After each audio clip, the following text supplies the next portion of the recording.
everyone, welcome to InfoPulseJa. Today what we're looking at is a popular error, MySQL shutdown or MySQL not starting with XAMPP. And as you can see, the writing in red, the MySQL service is not launching. So what we're going to do, we're going to ensure that there's no service running on port 3306. So first we're going to close XAMPP.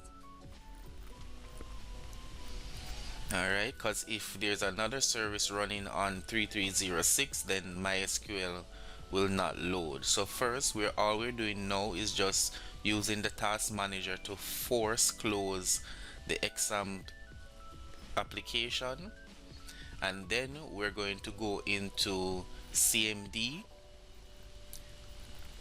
right there, and here we're going to type in services dot MSC and press enter. Alright, so it launches us into our services on our Windows system, and we're now going to scroll down until we see MySQL that is currently running.